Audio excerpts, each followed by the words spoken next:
So it's exactly 1 week before early voting starts in the Killeen Independent School District board trustee race, and I am excited to say that I'm still in the race, and I have learned so much since February 28th when I filed my candidacy for the school board. Well, one of the lessons I've learned is that as a candidate, you don't really have as much time as you may think that you have. I certainly had intended to be able to post these video blogs more often, but so many days I found myself waking up earlier than usual and going to bed later than usual, just trying to keep up with my responsibilities as a wife, as a mother, as a business owner, while also running a campaign that entailed me getting out and about in our community and getting to meet tons of people that I have not met before, but tons of people who nonetheless are concerned about our school district, concerned about their children, their grandchildren, and some who don't even have any family in the school district, but who nevertheless understand how important it is to make sure that we are educating the youth of today to be able to effectively lead in the future. So I want to thank all of you who have in any way supported me, whether it's those of you who have been praying for me, those of you who have generously donated to my campaign, those of you who've been out and about putting up signs for me when I couldn't do it. You know, my initial signs that went out, we started this whole election process for my campaign pretty late, you know, so I filed on February 28th, and then at that point started trying to figure out where do you even go to order and purchase signs, and initially actually ordered the wrong kind of signs. I ordered banners instead of the big posters that most other candidates had, and so you may have seen some of them kind of flopping in the wind or, you know, bent. That's all a part of me not having run a race before and learning as I go along. But you know, one of the things that I do very effectively for the organizations that I provide training and consulting for is that I am very good at helping to identify issues, or they identify issues and bring it to me, and I help them to identify possible solutions. And so this whole campaign for me has been about looking at, first of all, why am I running? Why is this a race that should be important to all of us? What happens with our students should be important to every single one of us, even if you're just a homeowner, because when your school district is doing better, it attracts more businesses, it attracts more families, and your the price of your home, actually the value of your home actually goes up. So it impacts everybody when our school district is doing great. By the same token, it can impact us negatively when our school district isn't doing so well. So I've had a chance to talk to parents who've chosen to send their children to private schools for a variety of reasons. I've had parents who've chosen to send their children to other public schools outside of KISD, even though they live in the KISD district or they actually work within KISD, but have chosen for various reasons to send their children out of the district to get educated. And all of that has made me realize absolutely this is the right time for me to be running, and the right time for me to be talking about excellence and talking about innovation. So I want to just take a few moments to explain my stance on innovation, because my understanding is that lots of us have different definitions of innovation, and for some of us those definitions are causing us a little concern about, well, you know, what exactly does this candidate stand for, and what does she mean by innovation? So I'm going to explain what I mean by innovation by telling a story to begin with. You know, not too long ago, actually it has been quite a bit long ago, it was in the early 2000s, I was hired as a contractor to work with the state of Michigan, and there was a particular project where they needed some answers. There were some things going on, and they wanted an outside contractor to come in and to help bring some ideas and make some recommendations for changes that they should make, and that's really where I shine. And so I went into this organization, and one of the things that I asked for was unfettered access to the employees. And I said, and I need you guys to know that my notes are my notes, they're confidential. I need people to understand that what they share absolutely in no way will get back to their supervisors, so that I can really hear from them. And, you know, they decided to go ahead and give me that access. And so I spent a couple of months just creating a survey and interviewing the employees who worked there and speaking with them them one-on-one and having them fill out those surveys and all of that. And after that, I was able to put together these recommendations. And when they looked over the recommendations, they said, wow, you know what, this is great. This is amazing. How were you able to pull all of this together? And to their amazement, I said, well, actually, all of this information came from the people who already work for you. I simply created an environment where they could openly share their ideas, openly share solutions that they had mulled about. And I was able to then take one idea that someone had, ask some further questions, and get a number of different people to help fine tune it. And then, I brought the recommendation to the organization. And so for me, when I think of KISD and I think about innovation, I think about a couple of things. First of all, I believe that we have a wellspring of knowledge right within the district, amongst our teachers, amongst our cafeteria workers, amongst our janitors, amongst our bus drivers, amongst our administrators. I think that the people who are at the ground level understand what their challenges are, and that they have given quite a bit of thought to what the possible solutions are.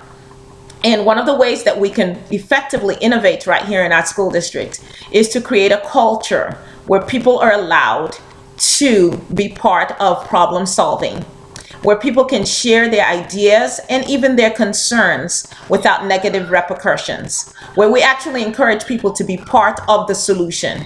And so anytime that someone tells me, and recently I've been, obviously hearing a lot of people who are concerned about some things, I listen to the concern, and I always come back with, well, what solution do you think? Have you thought of? How do you see this working? And sometimes people have a solution that they've given thought to, and sometimes they don't. But it changes how we have that conversation, because now they have an opportunity to really think, okay, how would I resolve this? And understanding our budgetary constraints, because it's easy to just say, well, let's throw more money at stuff. How can we effectively get around this? And I think that is one of the major ways that we can bring about innovation right here in our district. We have teachers here who are dedicated. They are in this because it is a calling. The same is true for many of the other workers who work across the board within our district. But what mechanism do we have in place to get their honest feedback and to ensure that they feel like what they say will be heard and will be taken into consideration? There are organizations, corporations outside of our country and some within our country who've been doing this for years, calling information from their own employees and using that to drive the next level of innovation. Think of Apple. I mean, the second you have bought a product from them, you can put your bottom dollar on the fact that they already have a team that is trying to figure out what's great about the product that we've just sold, and where are the areas where we can improve on with the product that we've just sold. And so by the time you buy your product, they are already working on the next item, the next innovation, the next distinction that they're going to make between what you just purchased and the next piece that they're going to ask you to try and come out and purchase again next week. And so these are the kind of thoughts that we should have within our school district. Yes, we're doing a lot of things good, but I do believe that we have the capabilities to do a lot more. And I think it starts with that idea of excellence, that it really starts with, us just not being comfortable resting on our laurels or saying, well, some of our kids do well, but it's really looking across the board and saying, yes, for our gifted kids, yes, for our regular students, yes, for our special education students, what else can we do? How else can we help them? And I think when we have those conversations, you want to bring in all the stakeholders. Definitely you want to bring parents into the equation. Definitely you want to bring property owners into the equation. You want to bring business people into the equation. You want to bring social service organizations into the equation. And when we have all of these stakeholders around the table, it's going to allow us to get a more diverse perspective. I'll tell you another story, and many of you have heard this story before. Remember the one about the 6 blind men and the elephant? And each blind man was touching a particular area of the elephant, and based on what they were touching, they came to conclusions about what they were feeling. So, one was holding on to the tail and said, this is a rope. I can bet my bottom dollar this is a rope. And someone else is holding on to touching the elephant's leg, and it's like, no, this is a big tree trunk. It is absolutely huge. This is a tree trunk, and it feels rough. It feels just like bark, that kind of thing. And someone else is holding on to a tusk, and they're coming up with a different perspective. perspective. And so what does it take for us to realize that it's an elephant and not a tree, not, not a rope and so on? It takes all of those 6 people and hopefully even more describing what they touched, agreeing that they're all touching the same product, if you will, organism, whatever, and then saying, well, if you felt this and you felt that and you felt this and you felt that, let's put all this information together and let's see what picture comes together as a whole. And that's what we need to be doing in our school district, getting all the stakeholders together, getting their perspective on things, including our youth, our students who like to give us feedback on what we need to do to engage them, on how to cut down on disciplinary issues. I mean, what about a symposium, a forum where our youth speak to us and share their ideas with us? So that is where I'm coming from as a prospective KISD board trustee, is that we need to create this culture, a culture that is about excellence, a culture that is about telling everybody you have a role to play, and no, you don't get to whine and complain unless you're going to be part of the solution as well. Again, I've shared this with you guys before. What does it take for evil to flourish? All it takes is for good people to sit back and do nothing.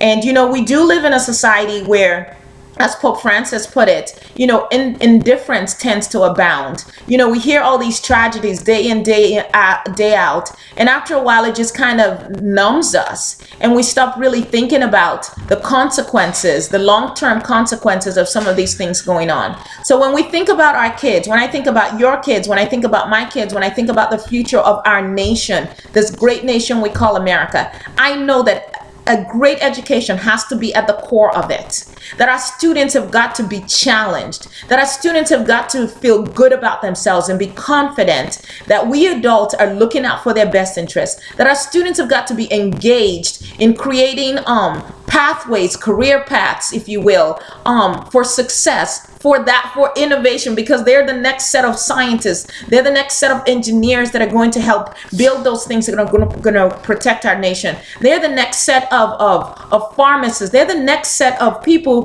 who are going to create all those systems and products that are going to help keep our nation strong, help our nation be healthy, help our nation be economically viable. And so that's why I'm running for school board. That's the voice that I bring to the school board, is good is not good enough. Good is the enemy of great, and we want to be great. And greatness means that we don't just sweep things under the rug. It means we don't silence people. It means we bring all stakeholders to the table. It means we hold ourselves, we challenge ourselves to grow each year, to be at a better place each and every year, and we don't stop until we're number one. Not just in this country, but number one worldwide. And that's why I'm talking about creating a world-class district right here in Killeen ISD. I am hoping that you will take the time to get to know me better. You are welcome to call me. I've put my personal cell phone number out everywhere. It's 217-304-6997. Share your ideas with me. Share your concerns. Share your possible solutions. Tell me that you want to be part of this coalition to make KISD a world-class district. And go out and vote for me on April 28th. Don't procrastinate. Don't make it the 29th or the 30th. Definitely don't wait till May 10th. Go out on April 28th and cast your vote for Eneli. Thank you so much, and I look forward to the opportunity, by God's grace, to serve as your KISD board trustee.